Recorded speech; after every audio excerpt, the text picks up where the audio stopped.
vocês é mais confortável, né? A gente falar de alguma coisa diferente e tal, mas eu não vou te perdoar, tá? Vai ter que fazer exercício daqui a pouco. É só um pedacinho da aula de física que eu vou roubar para discutir uma ideia muito louca. Sol, Terra. A luz do Sol demora 8 minutos para chegar na Terra. A luz, um pouquinho mais que 8 minutos aproximadamente. E a luz é a coisa mais rápida que existe na natureza, ao que tudo indica. Certo? Ao que tudo indica, a velocidade da luz é um limite técnico na natureza. Em homenagem ao Einstein, que chamava as partículas de luz de celeritas, a gente usa o C para representar a velocidade da luz e não V. Essa velocidade é 300 mil quilômetros a cada maldito segundo. É muito difícil para o ser humano entender o que é essa velocidade.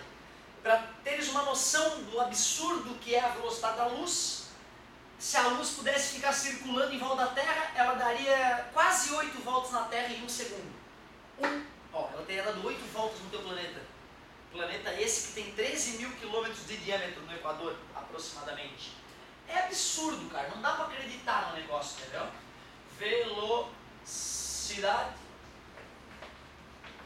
da luz. A gente usa metros por segundo no SI, né? No Sistema Internacional, tudo bem para vocês? Então teria que botar mais 3 zeros para passar para metros por segundo. Aí é 300 milhões de metros por segundo. Uma covardia com qualquer outra coisa que não seja radiação eletromagnética, como a luz que nós enxergamos. Não custa comentar, as ondas de rádio no vácuo têm a mesma velocidade. Certo? As micro-ondas no vácuo têm a mesma velocidade. Os infravermelhos, raios infravermelhos, aquela luz que tu está emitindo agora, mas não essa que eu estou vendo, tem uma luz que sai das tuas entranhas. Na verdade, qualquer átomo emite infravermelho o tempo inteiro. Basta que ele esteja acima do zero absoluto, da menor temperatura que existe. Né? Mas é uma discussão que a gente vai ter depois. A luz, o ultravioleta, o raio-x e os raios gamas. Todas essas 7 radiações que eu citei, no vácuo, têm a mesma velocidade, a velocidade da luz. Nós passaremos a representar essa velocidade por 3 vezes 10 na 8. Tudo bem para vocês? Essa é uma das constantes atualmente mais importantes da física. É uma constante, tu vê? Ó. No vácuo, a velocidade da luz é uma constante. Isto é assustador. Como assim, professor? Deixa eu te explicar. Mas te segura, cara, porque o que eu vou te falar é difícil de engolir. É difícil, eu demorei. Até hoje, às vezes, brota uma dúvida na minha mente sobre isso. Mas como eu voltei a estudar física, né, no curso superior, eu entendi o que está por trás desse mistério que eu vou te contar agora. Mas eu não vou discutir isso contigo porque o nó poderia ser um pouco maior. Eu vou bater um papinho rápido contigo sobre física moderna agora. Moderna. A gente está estudando a física de antigamente, a física clássica. E ela se modificou drasticamente nos últimos anos com algumas descobertas bizarras. Uma das descobertas que o Einstein propôs inicialmente na teoria dele e depois foi confirmado experimentalmente, até o momento ao menos, é o seguinte, ó. Tu imagina, cara, que tem um policial aqui com um radar de velocidade na mão. E lá vem a Ferrari do cara. 300 por hora. O policial olha e 300 por hora. Nada mais justo. Tudo bem para vocês? O policial estava parado no asfalto, o cara vinha com 300 km horários por hora, o radar vai ler aquele valor. Senão seria uma merda esse radar. Tudo bem para vocês? Porém, imaginem vocês que enquanto a Ferrari vem daqui, parece um sapato, né? O policial está na sua viatura e o policial bota o radar para fora, aqui a mãozinha, o radarzinho ali, tá vendo? A Ferrari vem a 300 e o policial está indo no sentido oposto a 100 por hora. Quanto é que tu acha que o radar lê? Claro! O radar, na cabeça do radar, é o que está parado, é o carro. O carro é o referencial do radar. O radar está parado para o carro. Certo? Se esse cara avança 100 km a cada hora e esse 300 a cada hora, ele se aproxima aproximam 400 a cada hora. E o radar não deixa mentir. 400. Tudo bem para ti? Se o policial está no seu carro, radar, e a Ferrari indo para lá, Ferrari a 300, o cara está a 100, perseguindo, coitado. Isso é um brasileiro, carro, policial brasileiro. Vai lá e bota, quanto que lê? Desculpa, talvez. Não. 200. Que conta nós devemos fazer? Isso aqui era uma Ferrari, da cara, de repente a informação ali me assustou. É que era muita velocidade, me deformou. Na verdade, desculpa, estou especialmente idiota hoje, que é próximo do feriado, eu fico excitado.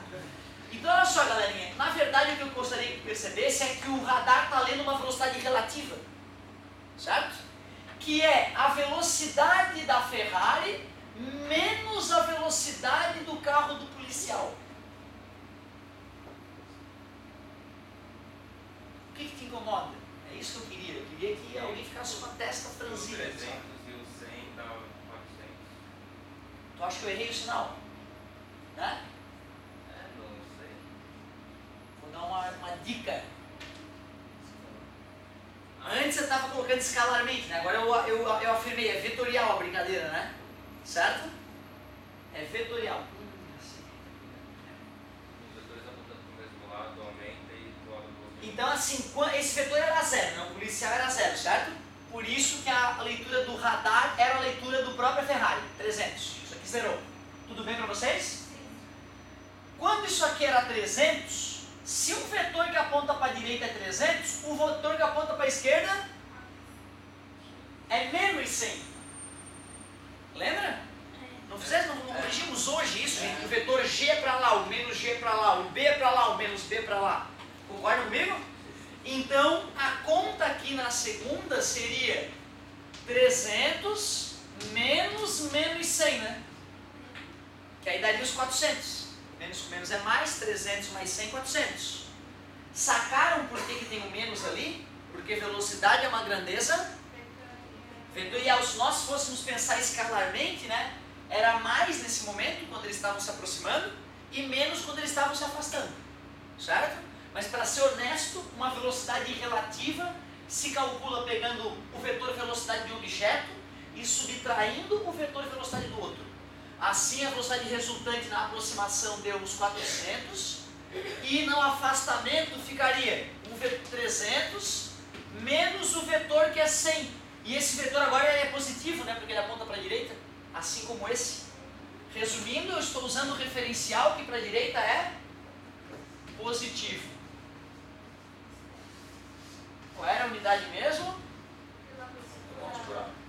Faz sentido isso para vocês, gente? Intuitivamente faz sentido, né? Resumindo, se policial e Ferrari batem de frente, morre todo mundo. É uma batida de 400 por hora. Depois tu cata um pedacinho do corpo da galera, certo? Em compensação, se tu bate assim, a chance, né? Se o cara da Ferrari vem e bate na traseira do carro do policial, ainda é complicado, né? Para a galera sobreviver. Se bem que o carro de corrida ele é super resistente à pancada.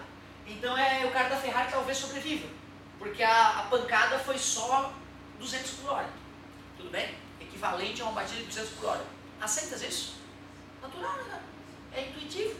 E não tem como negar, porque aquela ideia, esse cara avança 300 km em uma hora, esse avança 100. Claro que eles se aproximaram 400 km em uma hora. É inegável. Tudo bem?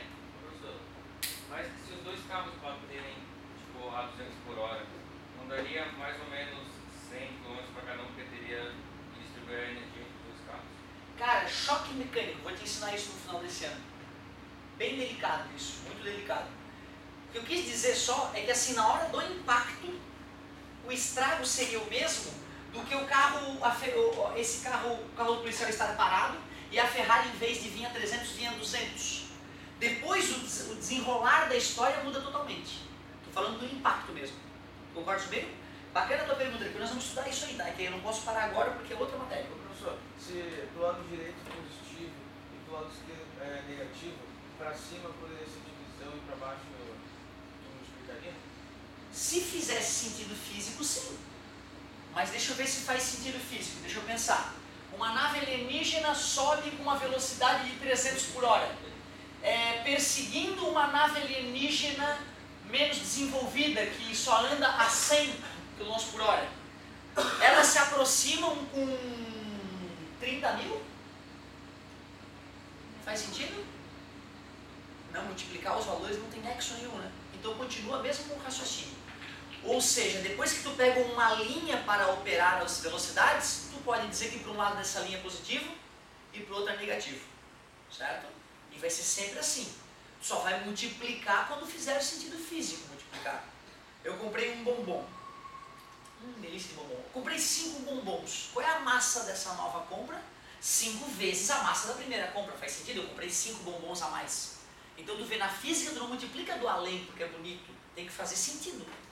Tudo tem que fazer sentido. Tudo é palpável e tem que ser lógico. Exceto por um detalhe. O filho da mãe do Einstein começou a viajar na maionese enquanto ele trabalhava num escritório de patentes em Berna, na Suíça. Não tinha muito o que fazer. Ficava um tempão coçando o saco.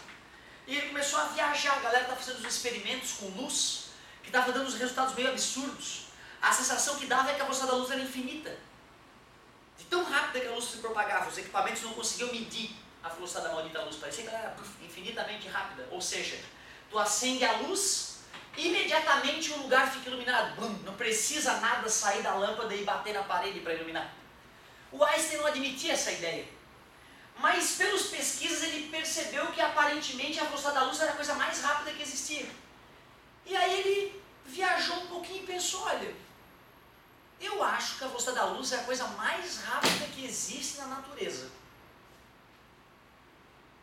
E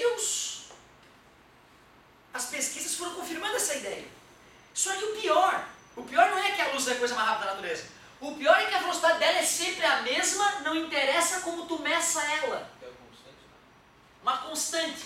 O que eu estou querendo te dizer, meu querido, é o seguinte, ó, que se fosse possível uma nave andar na velocidade da luz para lá, 3 vezes 10 na 8 metros por segundo, aqui está o chãozinho, aqui está o detector de velocidade e o policial. É o detector, não é um qualquer não, ele detecta qualquer velocidade, meu querido. Apontou para o disco voador, vai dar quanto? Vai dar a velocidade da luz. Exatamente como nessa situação, tudo bem para vocês? Mas não é um policial qualquer, é MIB, é Homens de Preto. Ele embarca numa nave, já viu, né? Muito divertido aquele filme. Embarca numa nave e tenta se aproximar dessa outra nave com uma velocidade de 2/3 da velocidade da luz. Tá vendo? Um pouquinho menos que a velocidade da luz. Ó. Não, tudo bem, 1/3. Aí fica a mesma proporção de antes, lembra? Era 300 e 100, né? Agora é 3 vezes 10 na 8, 300 mil km por segundo, e 1 vezes 10 na 8, 100 mil km por segundo. E tá lá o radarzinho ali, ó. Olha o radar. Pá! Quanto é que no nosso raciocínio teria que dar essa maldita velocidade? E não dá. Dá 3 vezes 10 na 8. Que merda! Como assim? Que revoltante! Quando nós estamos falando de luz, uma radiação eletromagnética, a velocidade dela é a mesma. Queira tu esteja correndo atrás do raio de luz, queira tu esteja parado, ele se afasta de ti com a mesma velocidade. Que merda! Então tem como prever algo que se move a velocidade da luz? Já que a velocidade é constante, se eu tenho um referencial para me fixar, sem problema, nós faremos isso já agora. Teria como no futuro viajar na velocidade da luz? Aparentemente não. Aparentemente existe uma regra quase inviolável que é impossível a qualquer coisa que possua massa atingir a velocidade da luz.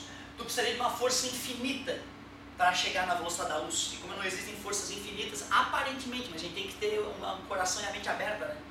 Hoje eu sou agnóstico, não acredito na alma, em Deus, mas de repente amanhã eu vejo Jesus, tomo uns remédios e não passa, e aí de repente eu começo eu viro católico.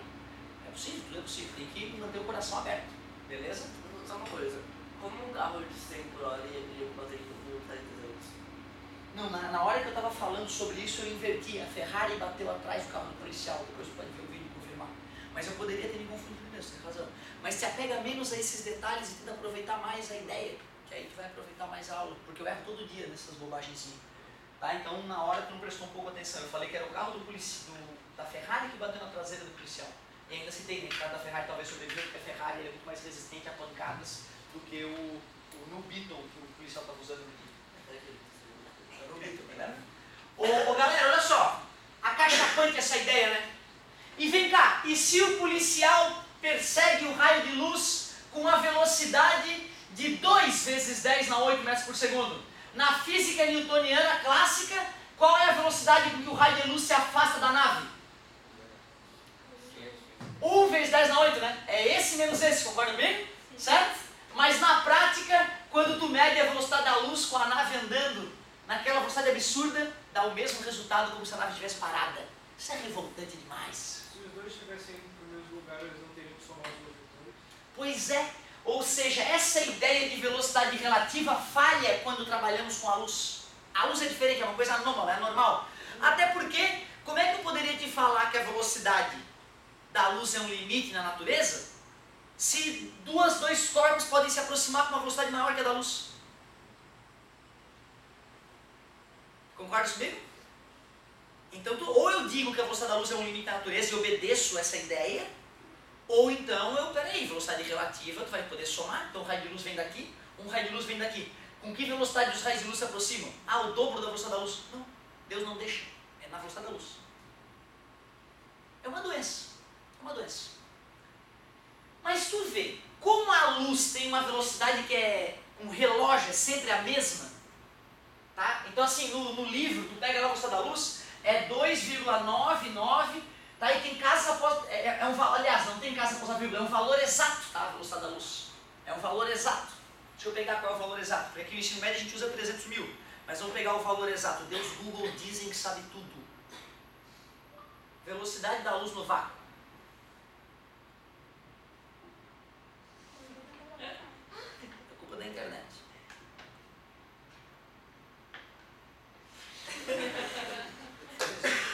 Quero saber mesmo? Então olha só, já vamos colocar os outros dígitos aqui, tá? Já vamos colocar os outros dígitos. Exatamente, aqui é aproximadamente. Como a velocidade da luz é esse valor preciso, os astrônomos perceberam que usar a velocidade da luz para medir a distância entre os astros era uma ótima maneira. Tanto que eu acabei de falar que a distância do Sol até a Terra é 8 minutos-luz. Ou seja, a luz demora 8 minutos para sair do Sol e bater nos teus olhos aqui na Terra.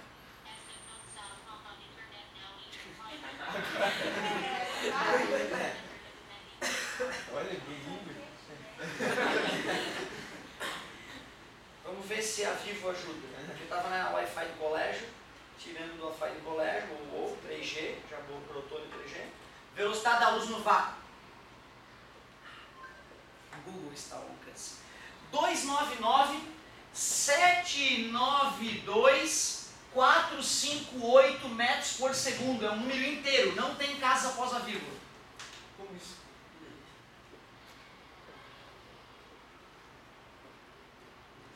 Isso, sabe por que é? Tu vê, isso é uma coisa que eu não sei se é o momento de discutir, que a aula já está suficientemente louca. Mas eu não resisto, o aluno pergunta, né, cara? Eu fico todo bobo. E não precisa digerir hoje, entendeu? Tu pode dormir e daqui a 3 anos essa ideia voltar a brotar na tua mente e a gente retoca ela. É que na verdade, cara, a sacada do Einstein foi tão foda, e a galera abraçou a ideia do Einstein, que a velocidade da luz é a mesma sempre, constante, que o pessoal pensou, pô, já que o Einstein é foda e tá certo, em vez de a gente dizer quanto é que vale 1 segundo, e usar 1 segundo, que é uma ideia, né, que partiu da hora, certo? Que tem a ver com a duração de um dia, e a duração dos dias mudam ao longo dos dias. Um dia nunca é igual ao outro, lembra? No verão os dias são mais longos, no inverno os dias são mais curtos. E em cada lugar do planeta o dia tem uma duração diferente. Então tu usar o segundo, que é derivado da hora, que é derivado da duração de um dia, é uma medida de tempo imprecisa. Então a galera fez o contrário.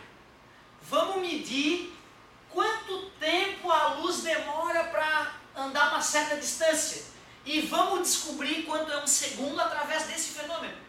Ou seja, a própria unidade de tempo hoje, 1 segundo, ela é definida no livro de física em função da velocidade da luz. Por isso que eles conseguiram tirar as vírgulas ali. Eles definiram, regularam a duração de 1 segundo para que a velocidade da luz fosse um número inteiro, sem vírgula. Porque isso na vida das pessoas que medem a velocidade da luz é muito melhor. Facilita a vida das pessoas. Então tu vê que loucura. É uma loucura essa história. Não entendi ainda, professor. É que assim, ó, um segundo, o que é um segundo? A galera pensou que era legal dividir um dia em 24 horas. Por quê, professor? Porque é legal. 24 é um número que dá para dividir por 3, por 2, por 8, por 6. Saca? É um número bacana, tem vários divisores. E, sei lá, 25 é tão chato, tem raiz quadrada, 24 é mais legal. Ou seja, uma babaca definiu que um dia tem 24 horas. Um outro babaca pensou, pô, mas uma hora é um espaço tão grande de tempo, eu queria pensar num tempo menor. Eu vou dividir uma hora em 60. Porque 60 também tem vários divisores, tem 2, tem 3, tem 4, tem 5, tem 6, tem 15. Dá para dividir por 20, por 30. E quando eu vou dividir, se ele tem muitos divisores, o número é bom dividir com ele, porque às vezes é exato. Aí minha vida fica mais fácil. Um outro babaca pensou, pô, mas um minuto é tempo pra caramba. Eu quero medir um tempo minúsculo. Eu vou pegar um minuto e vou dividir em 60. Inventou o segundo. E aí nasceu o segundo. E um monte de babaca definindo e chutando coisa. Quando a gente começou a melhorar em física e viu que a velocidade da luz tinha um valor absolutamente preciso, a gente comparou com a ideia de segundo que a gente tinha, percebeu que dava uns 300 mil quilômetros a cada segundo a velocidade da luz. Só que a gente pensou, pô, mas dava com vírgula. A gente pensou, bom, de repente eu regulo quanto vale um segundo para que a velocidade da luz dê um número constante. Sacou? Então os caras deram uma ajustadinha na ideia de segundo para que um segundo fosse de fato um segundo, uma coisa precisa, que qualquer um no laboratório com equipamento adequado pudesse regular um relógio atômico. Um relógio que só atrasa um segundo em 1 milhão de anos. Um relógio muito foda, um relógio que mede 0,0000000 depois do segundo.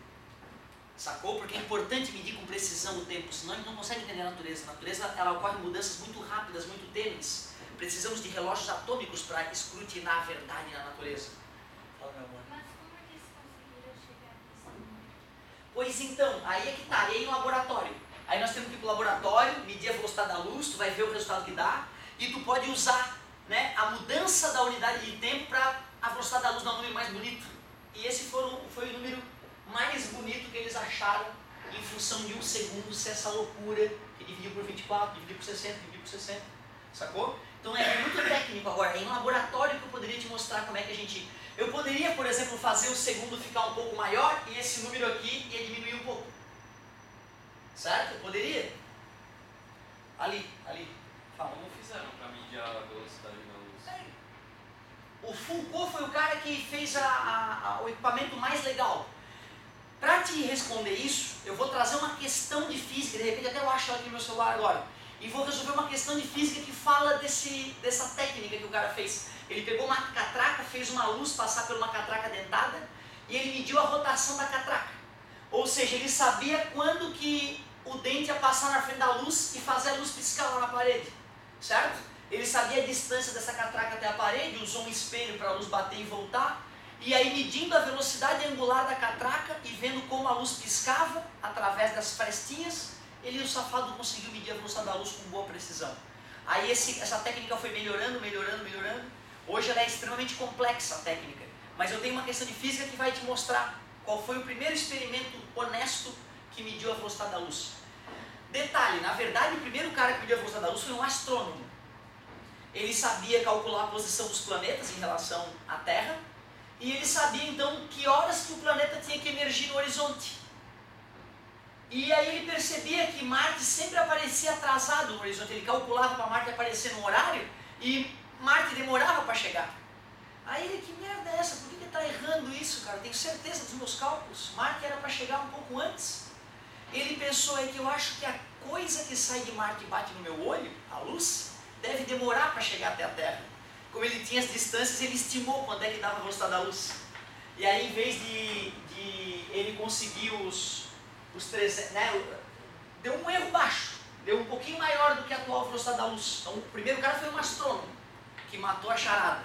Mas depois a galera quis fazer experimentos físicos para medir a velocidade da luz, que é a tua pergunta. Estou te devendo uma questão de física bem bonita, para te explicar isso melhor. Professor, tu acha que daqui a algumas décadas, talvez, possa encontrar algo mais rápido do que a luz? Não na teoria que nós estamos. Sabe por quê, cara? Que assim, ó, depois vocês vão estudar na física, que tem gente que acha que o Einstein está errado. Tá? Tem gente que acha que não. A ideia do Einstein é muito boa, funciona muito bem na prática. Quem é técnico e tem que medir a velocidade da luz, que era a curiosidade dela, agradece ao Einstein todo dia, porque a ideia dele é foda para quem está na lida ali, querendo medir a velocidade da luz, querendo medir tempos pequenos. Mas há físicos fodásticos que também dizem não. A sacada do Einstein é prática. Na verdade, não é que o Einstein está correto. Então tu vê, tem gente que questiona essa maneira de interpretar. Mas o legal é que mesmo interpretando de outra maneira, se tu usa as regras corretas, tu continua conseguindo prever a natureza. Tá? Então olha só, é possível que futuramente a teoria mude, cara, lá na sua essência. Mas a teoria que vocês têm que manjar um pouquinho é essa. Vamos recapitular para a gente não infartar. Como é que a gente calcula a velocidade relativa de objetos normais?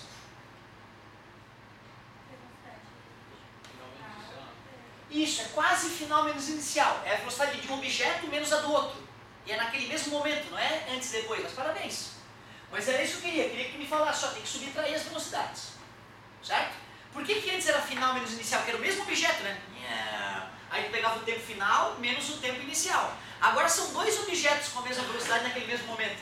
Então é a velocidade de um menos a velocidade do outro. Tudo bem? Isso serve para tudo nessa vida? Quando nós vamos tratar com a luz, muito cuidado.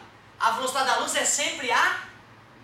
Não importa se tu está correndo atrás dela ou parado, que é uma doença, eu aceito. Eu também até hoje fico incomodado. Sorte que depois eu estudei um pouquinho mais de física e entendi que talvez o Einstein possa estar enganado, ele seja só uma técnica prática para facilitar a vida dos técnicos em laboratório. Mas é outra história. Por enquanto nós vamos fingir que a gente acredita nisso e acabou. A velocidade da luz é essa, ela é precisa, independe de tu estar andando ou não, isso é desconfortável, eu concordo. Mas acreditando nisso, nós vamos passar a usar a velocidade da luz para medir distâncias. Qual é a distância do Sol até a Terra? 8 minutos luz. Se tu quiser passar para quilômetros ou metros, é fácil. É só usar a ideia de Galileu, velocidade e distância sobre tempo. E é o que eu vou te mostrar agora. Desculpa, demora. Eu vi no site, eu não lembro qual era, que o Einstein, ele estava pensando se o universo era mesmo infinito, aí ele chegou à conclusão que ele é infinito, só que ele possui limites. Eu não sei se está certo isso. Pois é, cara, tu vê. Isso é absolutamente profundo, né, cara? E tem algo de físico. O Newton já pensava na infinitude ou não do universo, né? E se confundiu bastante nessa ideia. O Newton ele descreve maravilhosamente bem essa parte. É profundo demais, eu acho, a gente discutir isso, cara. E também tem um grande filosófico, né? Porque a gente também tem que supor que talvez não seja possível saber se ele é finito ou não. Nem tudo é possível que tenha resposta. Talvez a gente nunca chegue a ela. E eu vou te confessar que eu ainda tenho as minhas dúvidas enquanto à finitude ou infinitude do espaço. Eu ainda tenho as minhas dúvidas, eu não estou convencido com nenhuma teoria cachapante chegou até mim que eu não tem como negar isso aqui. Então, há bons argumentos de ambos os lados. Há bons argumentos em ambos os lados. Bonita a tua colocação, garoto. Ô, gente, olha só. Se eu quiser saber a distância do Sol à Terra como se eu não soubesse, que é aproximadamente 150 milhões de quilômetros, eu posso pegar a velocidade da luz, 300 mil quilômetros por segundo. Quero calcular a distância da Terra até o Sol e é 8 minutos. 8 vezes 6, 48, 480 segundos. Tudo bem para vocês?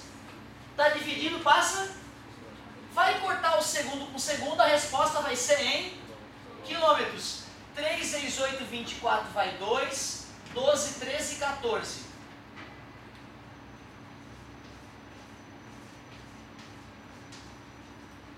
Eu falei 150 milhões de quilômetros, lembra? Por que deu 144? Porque eu falei que era aproximadamente 8 minutos, é um pouco mais que 8 minutos. Tá? Então a aproximação de 150 milhões de quilômetros Sol e Terra é legal. O problema, cara, é que o Sol é a estrela mais próxima do planeta Terra que existe. É uma estrela, o Sol, uma estrela. A segunda estrela mais próxima do Sol, da Terra, aqui está a Terra, aqui está o Sol. A segunda estrela mais próxima, lá no PQP, ela é chamada como mesmo, alguém lembra? Próxima Centauri. Nome justo para quem é a mais próxima, né? O nome dela é Próxima. Então, na verdade, cara, a luz dela demora 4,3 anos para sair da tela e atingir até a Terra. Atingir teu olho na Terra. dizendo, cara, é que o brilhozinho que tu olha à noite, noite bonita, agora lua cheia, imagina, na praia, olhando o céu, estrelas. Se a estrela está parada aparentemente ao longo da noite para ti, se for planeta, tu vai ver que vai se mexer ao longo do tempo. Foi assim que se definiu que é planeta e que é estrela. Está parado, estrela. Está andando, planeta. Tudo bem? Por isso que antigamente todos sabiam o que eram estrelas e planetas, porque não tinha o que fazer à noite, eles olhavam para o céu e está mexendo o planeta. Tudo bem? Todo mundo. Qualquer criança sabia identificar Mercúrio, Vênus e Marte no céu. Hoje nós não sabemos que a gente não olha para o céu, a gente está cagando e andando para o céu, desculpa. Não está nem aí para o céu. Então olha só. 4,3 anos. Vamos supor que por sorte está olhando a próxima Centauri.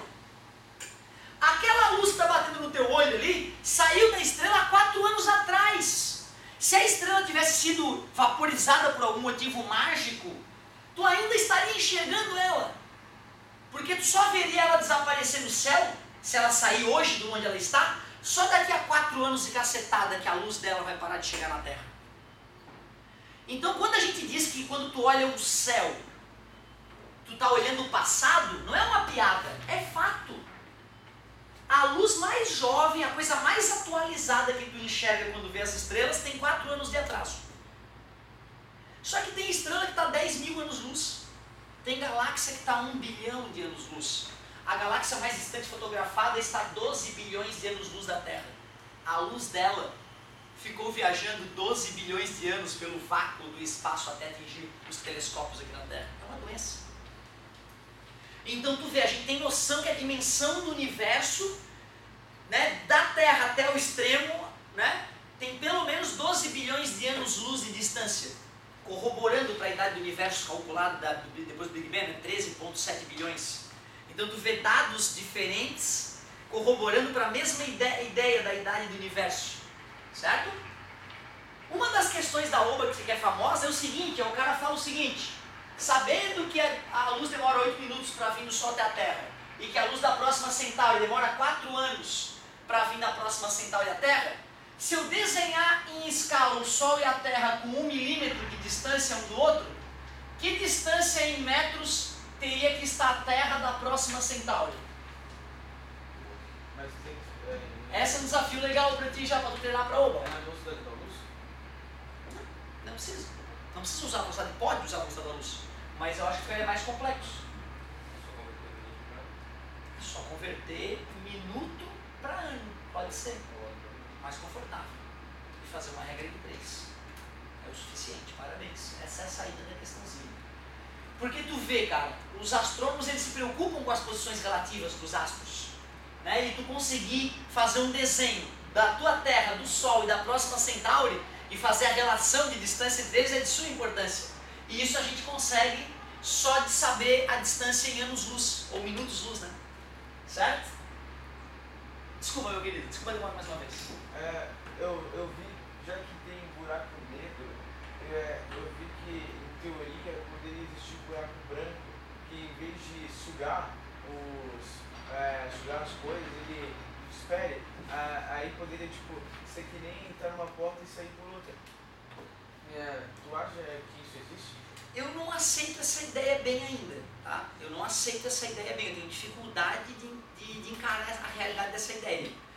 Mas seria tão interessante, resolveria alguns problemas, entendeu, na física. Por isso que a galera supôs isso, que o buraco negro é um ralo cósmico que está ligado por de alguma forma bizarra com outra região do espaço, onde lá está tendo um Big Bang.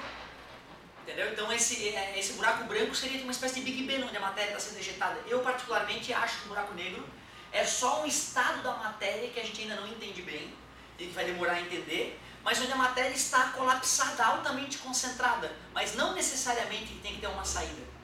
Tanto que os buracos negros vão aumentando de massa com o passar do tempo. Eu vi que, já que a gente dá para calcular, para ver onde é que as galáxias estão indo e voltando, se caso a gente seguisse essas galáxias, a gente poderia talvez chegar no Big Bang, ou tipo. Se a gente, é aquela aula que eu te dei, né? Tu fotografa as galáxias, tu traça de onde elas vêm e tu sabe a região onde o Big Bang ocorreu. Sim. Isso está bem documentado já. A gente tem noção de, né, pegando o universo atual, a gente saberia dizer, o Big Bang aconteceu nesse miolo aqui, próximo desse miolo. A gente tem esses dados. Como é que a gente pode classificar a estrela cadente? Estrela cadente é um meteorito. Estrela cadente é um meteorito, não tem nada a ver com estrela na prática. É um meteorito que, atraído pela atração gravitacional da Terra, estava orbitando a Terra, né, mas começou a bater na atmosfera rarefeita da Terra. Já uns 600 km da Terra já tem partículas da atmosfera. A parte mais densa da atmosfera tem 100 km só de espessura. Uma casquinha fininha comparado com o diâmetro do planeta, né? 13 mil quilômetros, lembra? Certo? Então, quando esse objeto estava orbitando a Terra começa a entrar na atmosfera, na parte mais densa, o atrito é tão grande, se tu esfrega, tua mão esquenta, né? Esse cara está numa velocidade muito maior que o esfregar da mão, é 50 mil km por hora. Por hora, é um peido perto da luz, é uma lesma perto da luz. Mas 50 mil km por hora é coisa pra caramba. Quando esse meteorito então atinge a atmosfera, mesmo a atmosfera estando a menos 100 graus Celsius, ou até mais fria, o objeto fica incandescente, tamanho esfregar do meteorito, aí ele brilha, bem rapidinho, né? Logo ele já diminui de velocidade, já esfria e já para de brilhar. Então a estrela cadente é um meteoritozinho riscando a atmosfera terrestre, porque ele fica incandescente devido ao aquecimento, ao atrito. Ótima pergunta. Se a gente girasse a Terra na velocidade da luz, eu tinha visto alguma vez que todo mundo que você conhece estaria morto. A gente também estaria morto se tivesse como se fosse um foguete viajando na velocidade da luz? Interessante a tua colocação. Tá? Primeiro a gente sabe que a teoria meio que nos proíbe de botar objetos que tenham massa na velocidade da luz. Só os fótons que entrariam na velocidade da luz. Mas, se nós fôssemos colocar as coisas na velocidade da luz, o problema não é atingir a velocidade da luz. O problema é como tu vai chegar até ela. Se tu chegar até ela lentamente, com baixa aceleração, não vai ter problema. Tu nem vai perceber que está andando na velocidade da luz. O problema é que tu tá parado e em poucos segundos atingir a velocidade da luz. Aí tu vai estar morto porque, né, o teu sangue, ao ser acelerado pelo teu corpo, vai romper as tuas artérias. Morreria? Estando na velocidade da luz, não tem nada que indique isso. O que acontece é que quando o objeto começa a chegar próximo da velocidade da luz, ele começa a diminuir de tamanho. E o tempo começa a passar mais devagar para ele.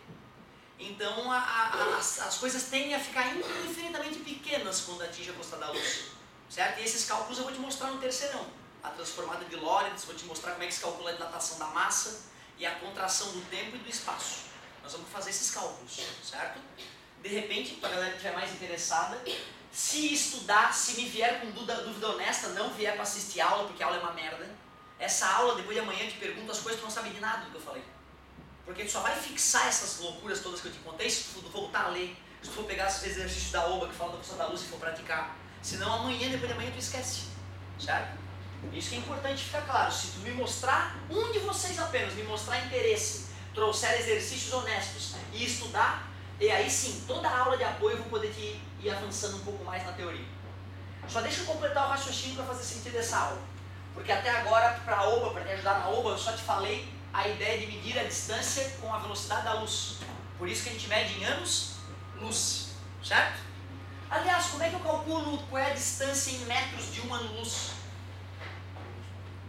Deixa eu ver.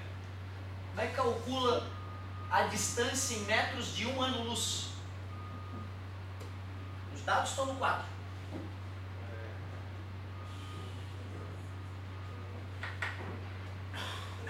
Pensa aí, pensa aí. Um ano-luz. Eu quero saber a distância em metros para um ano-luz. Com os exemplos fornecidos já dá para matar essa. Vamos ver.